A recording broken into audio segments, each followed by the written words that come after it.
amo esse cântico que nós acabamos de cantar, irmãos. Não apenas porque eu tive a honra, junto com o reverendo Gustavo, de traduzir juntos este cântico, mas porque ele realmente prepara a nossa alma, ele assenta as nossas expectativas na palavra de Deus, para que ali o Senhor nos fale poderosamente e profundamente. Amém, irmãos? Como é o que nós ansiamos nessa manhã. Peço a você que abra comigo a palavra do Senhor em Provérbios, capítulo 3, versículos 13 a 26. Peço perdão aos irmãos por estar gripado nessa manhã, com a voz parecendo de um ganso cansado, mas o coração está vivinho e a disposição também. Provérbios, capítulo 3, versículos 13 até o versículo 26. Palavra do Senhor, poderosa, inspirada, inerrante e infalível nessa manhã, nos diz assim: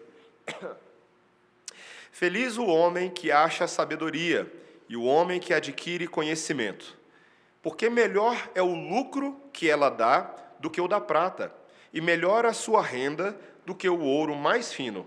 Mais preciosa é do que pérolas, e tudo o que podes desejar não é comparável a ela. O alongar-se da vida está na sua mão direita, na sua esquerda, riquezas e honra. Os seus caminhos são caminhos deliciosos, e todas as suas veredas, paz. É árvore de vida para os que a alcançam, e felizes são todos os que a retêm. O Senhor, com sabedoria, fundou a terra, com inteligência estabeleceu os céus. Pelo seu conhecimento, os abismos se rompem e as nuvens destilam orvalho. Filho meu, não se apartem essas coisas dos teus olhos. Guarda a verdadeira sabedoria e o bom siso, porque serão vida para a tua alma e adorno ao teu pescoço. Então andarás seguro no teu caminho e não tropeçará o teu pé. Quando te deitares, não temerás. Deitar-te-ás e o teu sono será suave. Não temas o pavor repentino, nem a arremetida dos perversos quando vier, porque o Senhor será a tua segurança e guardará os teus pés de serem presos. Essa é a palavra do Senhor. Vamos orar, irmãos. Senhor, obrigado. Obrigado pela palavra registrada, pela pena deste sábio Salomão, mas inspirada pelo Espírito Santo de Deus e de grande valor para nós neste dia. Ajuda-nos a enxergar as insondáveis riquezas da tua sabedoria, é o que nós te pedimos em nome de Jesus. Amém. Meus irmãos, dizem que o brasileiro adora uma promoção. Não é verdade? O que parecia uma afirmação baseada em achismo, recentemente finalmente encontrou uma comprovação científica. Eu li um artigo de um estudo produzido pela Kantar, uma dessas empresas que trabalha com pesquisas de mercado, que traçou o perfil do brasileiro em negociações e promoções em lojas. E os dados que eles alcançaram não mentem. Brasileiro gosta mesmo de um descontinho. Essa foi a conclusão que eles chegaram. E alguns dados, apenas para vocês saberem. O Brasil é hoje o país com maior volume de produtos promocionados à disposição do consumidor. 80% de todos os consumidores que foram entrevistados nessa pesquisa afirmaram que compraram algum produto com desconto nos últimos 3 meses. Não importa qual é o tipo de promoção, a pesquisa levantou várias, promoção 2 por 1, leve mais e pague menos, produto com brinde, igual McLanche Feliz no McDonald's, multipacks, aqueles que vêm vários desodorantes, não importa, o brasileiro é um caçador de promoções por excelência. E a pesquisa continua fazendo uma análise do porquê disso, e entre um dos traços culturais que se percebe numa pesquisa como essa quanto aos brasileiros, é que o brasileiro tem uma cultura de maximização de lucro nas relações pessoais. Essa é uma forma bonita de dizer que a gente gosta de levar vantagem. Nós gostamos de tentar obter algum tipo de vantagem nos relacionamentos que nós temos com as pessoas. É por isso que existe a lei do desconto. A lei do desconto não é só para produtos, é também nas situações de vida. Nós temos um prazer em sair no lucro. É uma coisa nossa, uma coisa da nossa cultura. Mas, meus irmãos, nós sabemos que nem tudo na vida que parece que dá lucro, na verdade tem lucro verdadeiro. Muitas vezes o lucro financeiro ele pode vir com um desgaste muito grande do outro lado, um dispêndio muito grande, o custo pode ser muito alto do outro lado, a gente pode, na verdade, sair perdendo. E a palavra de Deus entende que muitas vezes quando o coração humano faz essa negociação, ele não percebe que você quer ganhar o mundo inteiro, mas pode acabar perdendo a sua alma. Pode acabar acontecendo isso. E muitas vezes aquilo no qual investimos o nosso coração, investimos o nosso tempo, investimos o nosso propósito, pode trazer um lucro aparente e temporário em certas relações, mas não um lucro de valor eterno. Um lucro que verdadeiramente procede da parte de Deus para transformar o caráter, para transformar as expectativas e para dar segurança às pessoas nesse mundo tão instável aí afora. Eu pergunto aos irmãos nessa manhã, como é que na vida cristã a gente verdadeiramente sai no lucro? Como é que a gente pode ter lucro aos olhos de Deus e não meramente aos olhos dos homens? Meus irmãos, essa passagem de hoje é sobre isso. O lucro da sabedoria. Ainda estamos naquela perícope, naquela passagem que o reverendo Gustavo pregou para nós na semana passada, no capítulo 3, em que o pai está motivando o filho agora a obter e adotar os ensinamentos do pai, a fim de receber preciosos benefícios. É uma exortação, meus irmãos, para que eu e você busquemos sabedoria por causa do valor da sabedoria. Ela tem um valor verdadeiro. E esse texto mostra 3 valores que compõem esse grande valor da sabedoria, que eu quero ver com vocês.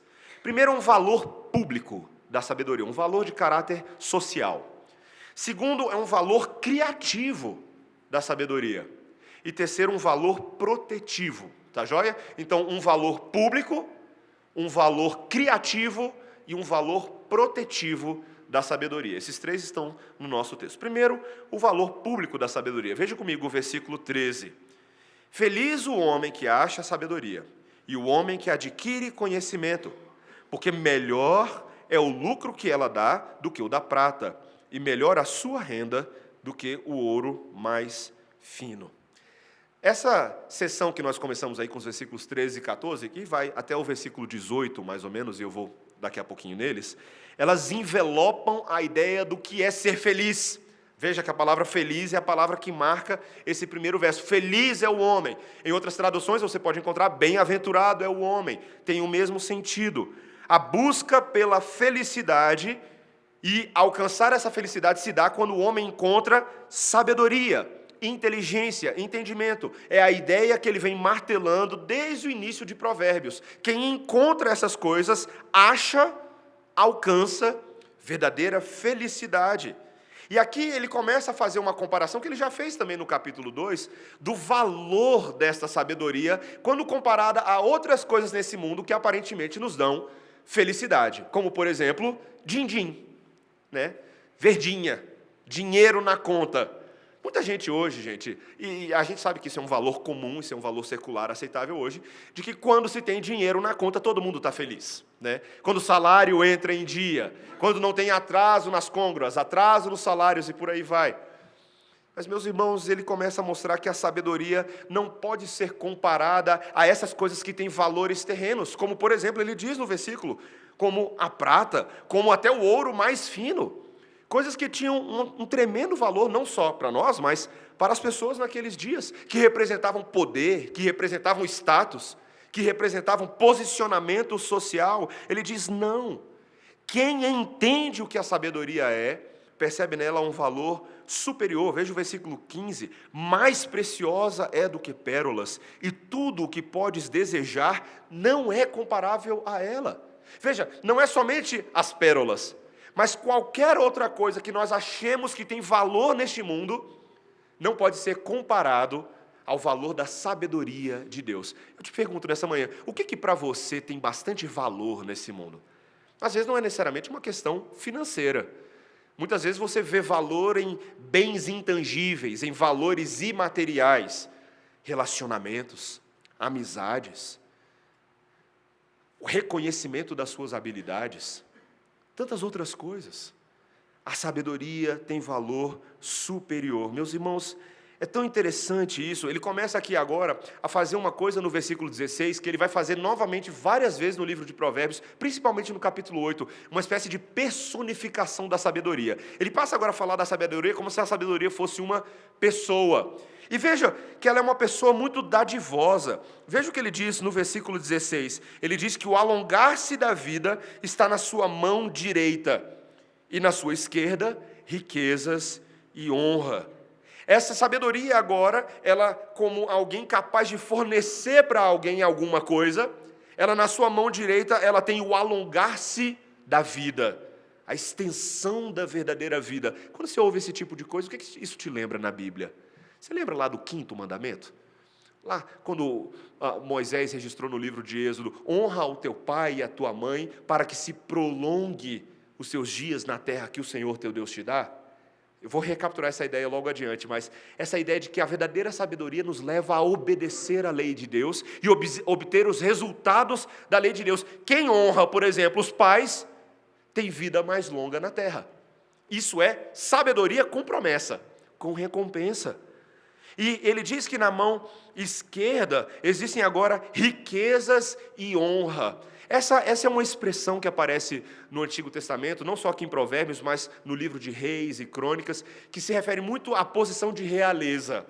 Olha que interessante, aquele que recebe sabedoria é uma espécie de realeza, uma espécie de príncipe. Por exemplo, só para dar um exemplo para vocês, em 1 Crônicas, capítulo 29 e 28, quando fala do falecimento do rei Davi e a transição do reino para o seu filho Salomão, a palavra de Deus diz que Davi morreu numa boa velhice, cheio de dias, riquezas e honra, e Salomão, seu filho, reinou em seu lugar.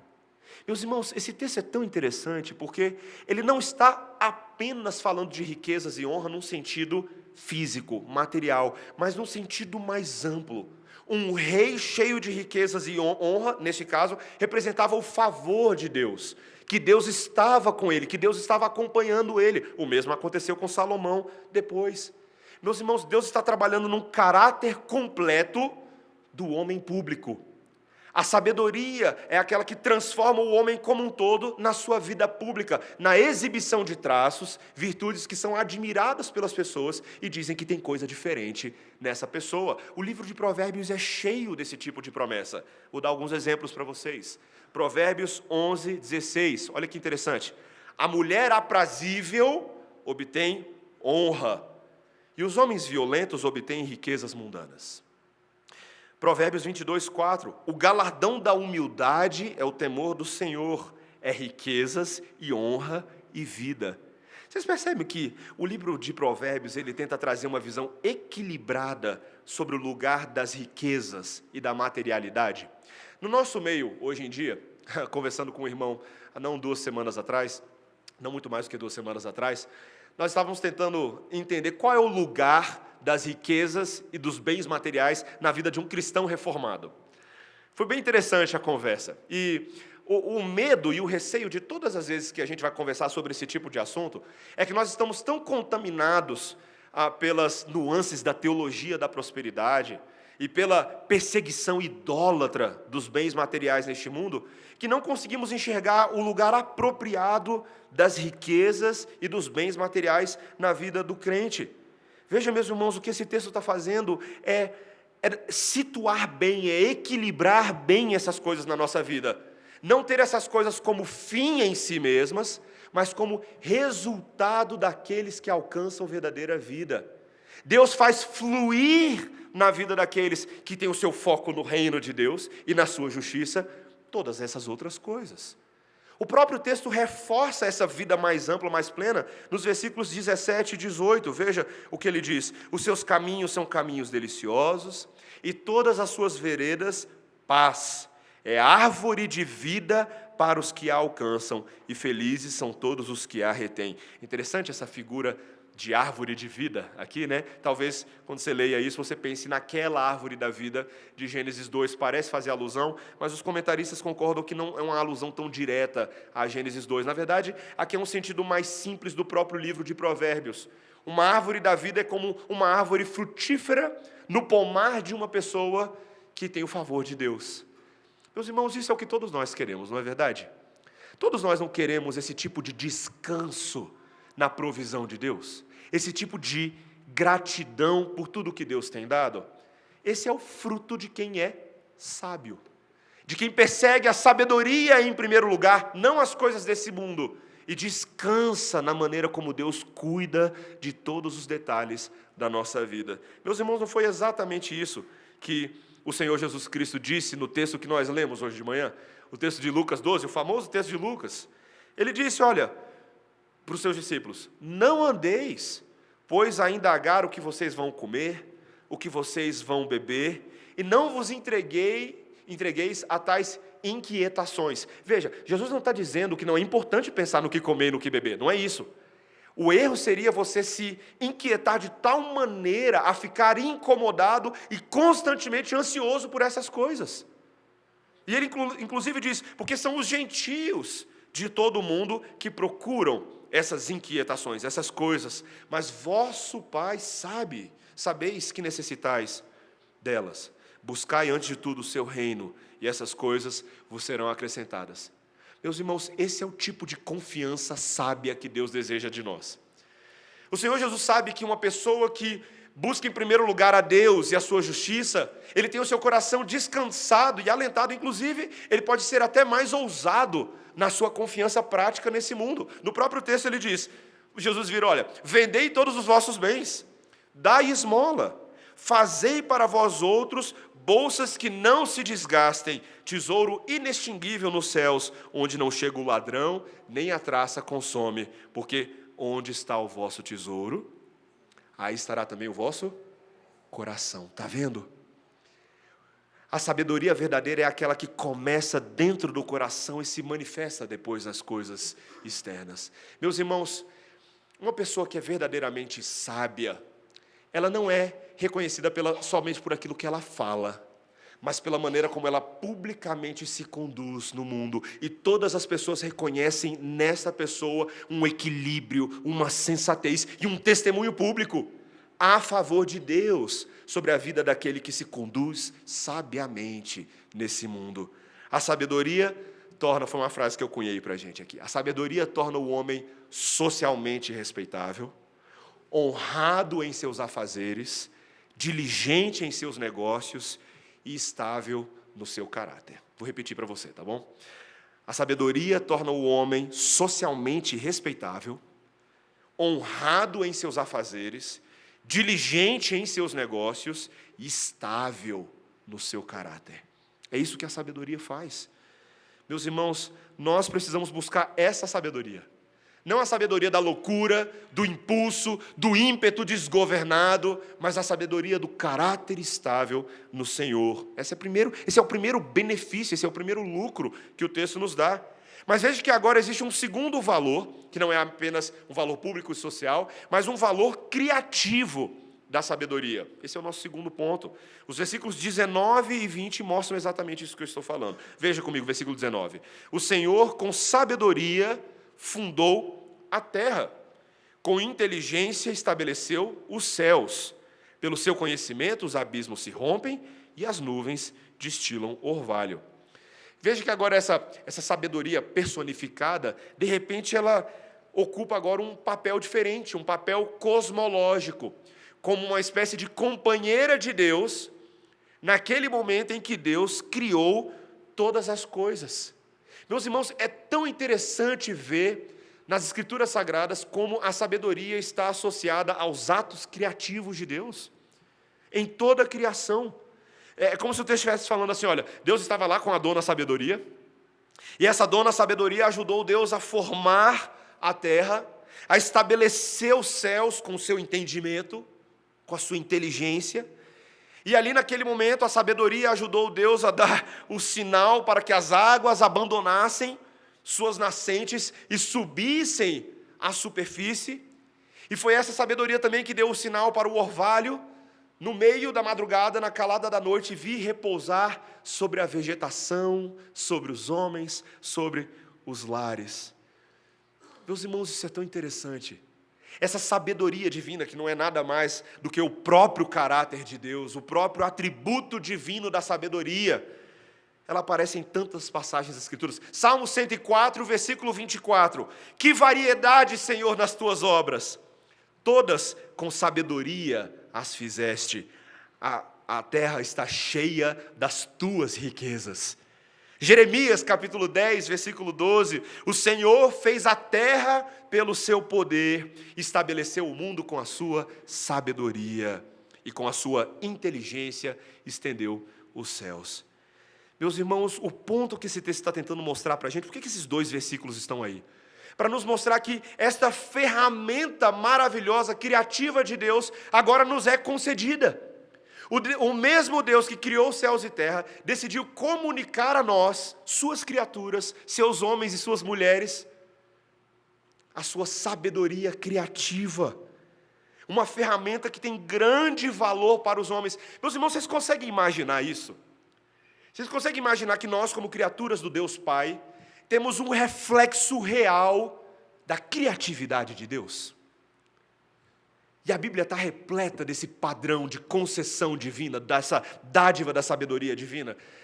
Um texto que me chama muito a atenção é quando, por exemplo, Deus instituiu o tabernáculo na vida do povo. Vocês lembram desse momento histórico, quando Moisés, caminhando com o povo no deserto, recebeu a ordem de Deus de construir uma tenda da presença do Senhor. Agora, como essa tenda seria construída? Ela ia ser feita de qualquer forma? Deus virou para Moisés e falou assim: Moisés, vai lá, pensa aí numa ideia bem bacana, tá? Eu quero assim, eu vou dar só algumas ideias para você, mas você se vira. Foi assim que Deus fez? Não, né? Deus não somente disse como a tenda deveria ser, como Ele capacitou com a habilidade criativa os homens para fazer essa tenda. Veja, Êxodo capítulo 35, versículo 30 a 35. Moisés disse ao povo de Israel: o Senhor Deus escolheu Bezalel, filho de Uri e neto de Ur, da tribo de Judá. Deus o encheu com o seu espírito e lhe deu inteligência, competência e habilidade para fazer todo tipo de trabalho artístico, para fazer desenhos e trabalhar em ouro, prata e bronze, para lapidar e montar pedras preciosas, para entalhar madeira, para fazer todo tipo de artesanato. E o Senhor deu a Bezalel e a Olibe, filho de Aisimaque, da tribo de Dan, o dom de ensinar os outros. Ele lhes deu a habilidade para fazerem todos os trabalhos de gravador e de desenhista, para tecerem linho fino e fios de lã azul, púrpura e vermelha, e para fazerem outros tecidos. Eles têm habilidade para fazer todo tipo de trabalho e para fazer desenhos. Deus gosta de fazer desenhos. Deus gosta de mexer com pedra, com lã, com ouro, com bronze, com cobre. Porque Ele criou a terra assim, e Ele fala para os homens agora: vão e façam a mesma coisa que eu gosto de fazer. Meus irmãos, isso é tão impressionante. E para você não achar que essa foi um dom, um dom especial, um dom do Espírito Santo dado àqueles homens do Antigo Testamento, e que hoje os nossos desenhos são muito mais pífios do que aqueles desenhos. Lembre-se que Paulo, no Novo Testamento, no livro de Efésios, capítulo 2, versículo 10, ele diz: pois somos feitura dele, criados em Cristo Jesus para as boas obras, as quais Deus preparou de antemão para que andássemos nelas. Meus irmãos, Deus quer, Ele deseja que nós implementemos a criatividade da sabedoria ativamente nesse mundo. Ativamente. Nós não temos essa escolha. Deus quer que nós façamos isso, inclusive. Deus, Ele diz muito bem o que acontece com aquele que faz isso e com aquele que não faz isso. Ele diz lá em Provérbios 22, 29, vês a um homem perito na sua obra, perante reis ele será posto, não entre a plebe. Provérbios 22, 29. Interessante, né? Interessante. O trabalho feito com criatividade é reconhecido pela sociedade e tem valor público, tem valor perante os governantes, tem valor perante os reis e produz o bem de Deus na sociedade. Meus irmãos, nós temos usado a criatividade sábia de Deus ou a sabedoria criativa de Deus? Você faz isso? Você é uma pessoa que se dispõe intencionalmente a produzir engenhosamente, taticamente, estrategicamente, como o nosso Deus faz, especialmente diante dos desafios que você recebe todos os dias, diante das demandas. Minha filha Melissa está naquele momento que ela brinca com os bloquinhos e a massinha de modelar.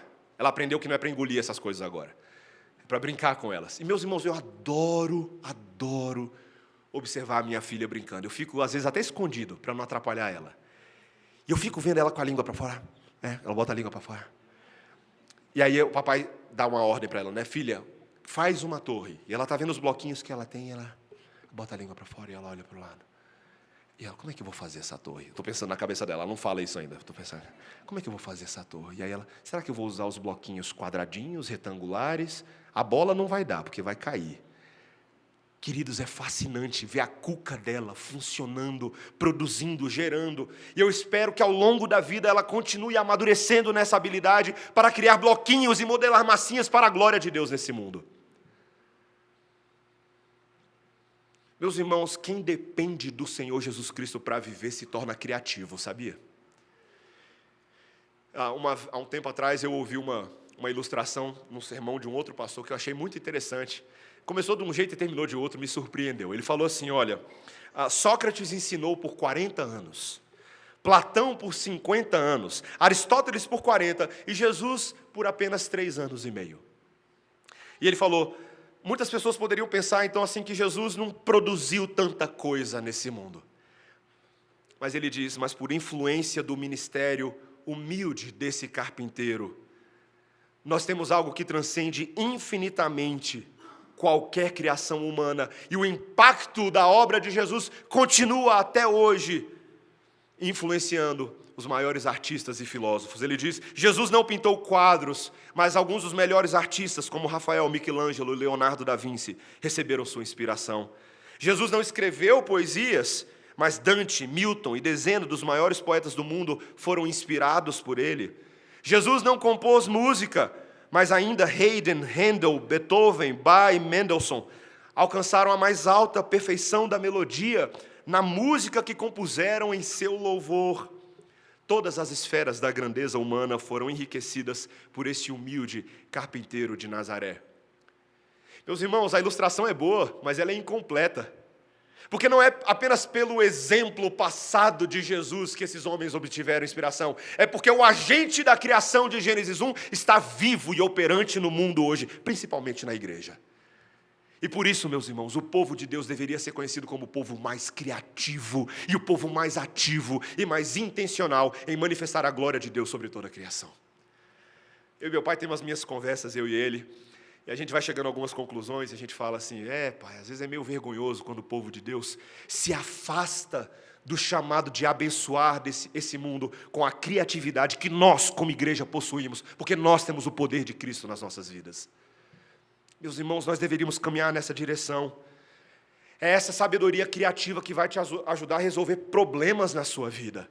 Tantas vezes você olha para um problema e você fala assim, eu não sei como resolver, mas você não está dependendo de Deus em oração, você não está dependendo de Deus na sua palavra para criativamente resolver aquela situação. Muitas pessoas, às vezes, sentam ali no meu gabinete e falam assim, nossa, pastor, estou passando por tal problema e eu não sei qual é o versículo bíblico que se aplica a esse problema. E elas ficam meio assustadas quando eu falo assim para elas, meu irmão, não tem um versículo bíblico para esse problema. Não tinha iPhone nos dias de Jesus, tá? Então não tem versículo bíblico que fala sobre como carregar o seu iPhone, não vai ter nada disso. Mas você vai ter na palavra de Deus uma dimensão de princípios grandes, enormes, que se aplicam a todas as circunstâncias da vida, porque a palavra de Deus é criativamente suficiente para tudo, para todas as circunstâncias. Beba dessa fonte, utilize essa fonte e seja criativo como o seu Cristo é.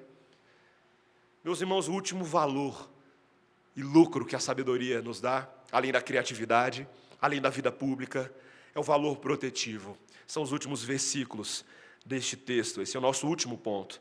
Os versículos 21 a 26, que dizem assim, filho meu, não se apartem essas coisas dos seus olhos, guarda a verdadeira sabedoria e o bom siso, porque serão vida para a tua alma e adorno ao teu pescoço.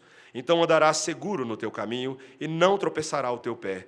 Quando te deitares, não temerás, deitar-te-ás e o teu sono será suave.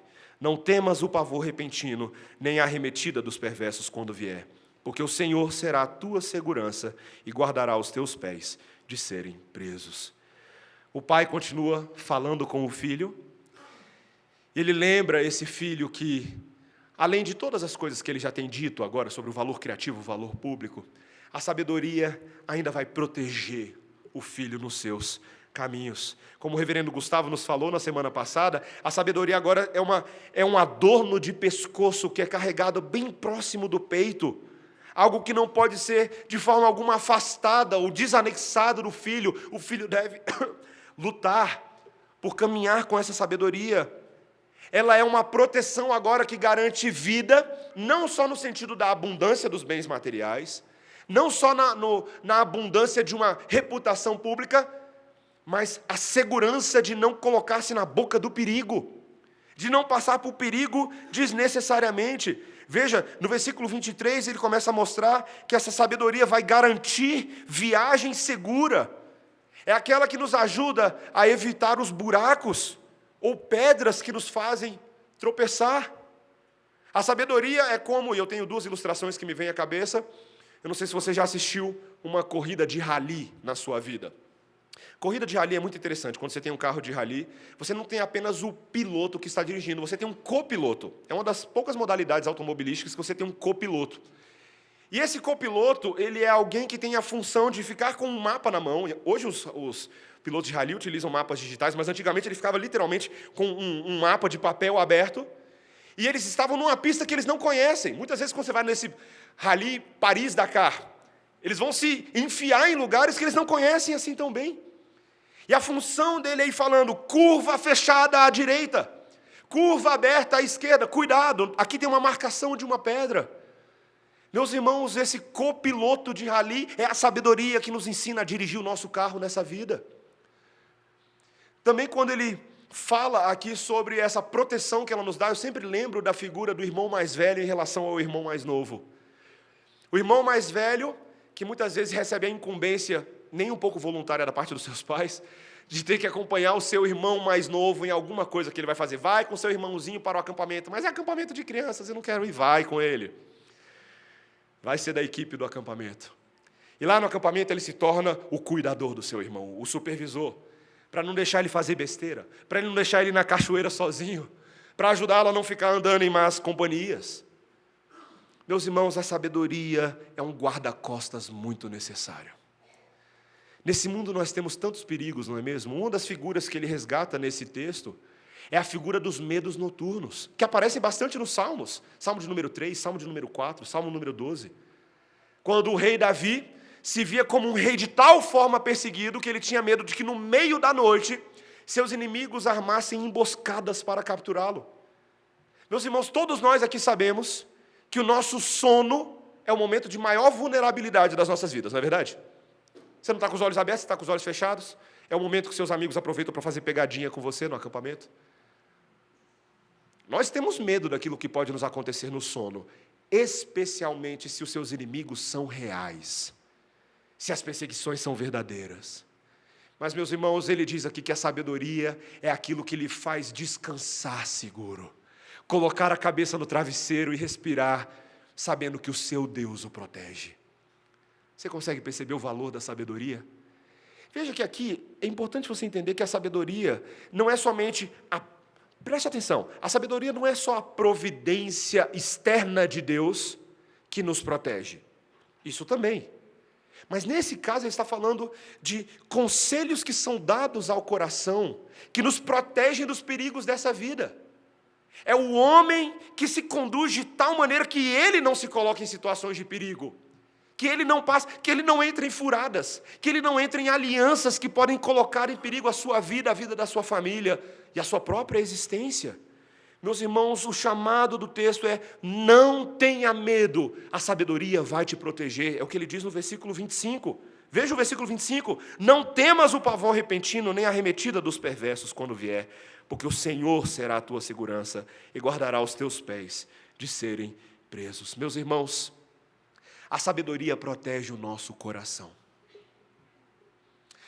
Eu poderia dizer com algum nível de segurança que a maioria dos perigos que eu e você passamos hoje em dia não são necessariamente perigos externos a nós. Muitas vezes o seu bairro que você mora nem é um bairro assim tão perigoso. Muitas vezes a sua escola, o pessoal assim nem é tão barra pesada. Os maiores perigos que a gente passa é o que o nosso próprio coração pode fazer. nós somos capazes de tomar péssimas decisões na nossa vida. E a sabedoria de Deus é aquilo que vai nos proteger de caminharmos nesse caminho de perdição. E termos verdadeiro descanso, externamente e internamente. Porque Deus dá a paz ao coração do sábio. Meus irmãos, nós precisamos desesperadamente dessa sabedoria. Meus irmãos, essa sabedoria não tem como ser gerada por nós automaticamente. Eu e você não temos inerentemente essa sabedoria. Nenhum de nós nasceu com essa sabedoria pronta. Inclusive, o próprio pecado nos afastou da possibilidade de produzirmos essa sabedoria automaticamente, como uma habilidade inata. Deus sabia disso. Por isso que Paulo, em 1 Coríntios capítulo 1, quando ele diz que Cristo se encarnou e este é a sabedoria de Deus, Deus nos decidiu dar um presente maravilhoso. Pense nesse texto como um reflexo que se aplica a Cristo em todas as partes. Cristo é a joia mais preciosa entre todas as joias. O seu valor é incomparável. O nosso Salvador encarnado, seu valor não pode ser calculado em termos monetários e financeiros. O nosso Senhor Jesus Cristo é aquele que criativamente entendeu qual era o plano de salvação. Meus irmãos, somente um Deus absolutamente criativo poderia ousar enviar-se a si mesmo a este mundo caído para nos salvar. Meus irmãos, quando eu, Mateus, estava estudando teologia no seminário, eu ficava ali horas do meu dia matutando no plano da salvação, porque era o que eu tinha que fazer no seminário, né? Para tirar nota boa. Mas quando eu ficava pensando no método de Deus para nos salvar, vocês perceberam como criativamente Deus decidiu nos salvar? Ele não ficou lá no céu distante falando, faz isso, faz aquilo. Nós não conseguiríamos fazer.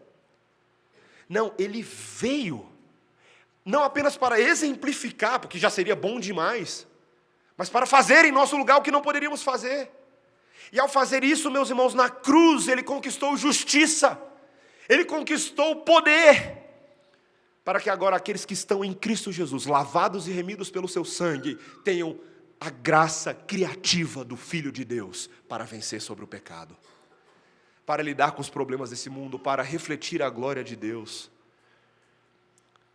Meus irmãos, Cristo veio publicamente, criativamente para nos proteger. Ele é o selo de proteção. Ele é a arca de Noé. Ele é a pedra angular. Ele é o cabeça e defensor da igreja. Meus irmãos, qual é o valor adquirido para aqueles que conhecem a Jesus Cristo? Qual é o valor? Cada um de nós que tenta sair no lucro todos os dias e levar vantagem, muitas vezes ignoramos a vantagem que Deus conquistou para nós em Cristo Jesus. Você já percebeu a vantagem que um crente tem sobre o não crente? Você já calculou isso? Qual é o lucro? Faz aí o percentual. Qual é a margem? Joga no seu orçamento.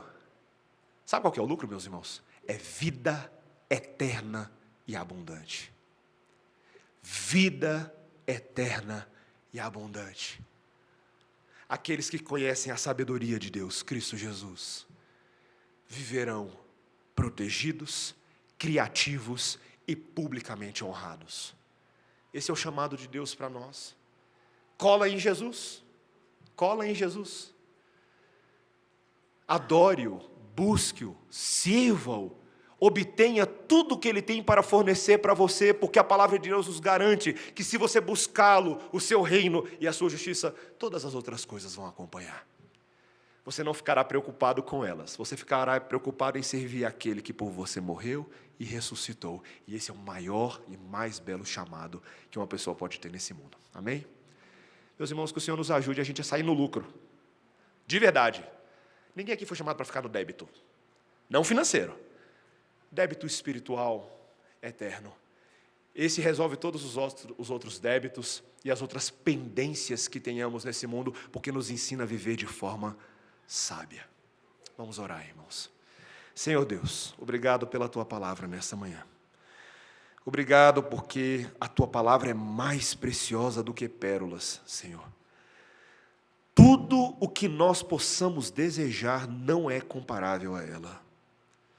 Senhor, obrigado porque ela nos traz promessas de estender a nossa vida, de nos fazer comer de uma árvore de vida frutífera, que nos dá frutos reais, frutos de equilíbrio, de sensatez, de moderação, mas ao mesmo tempo frutos de amor, de poder, como Paulo nos disse, que é o chamado de todo crente.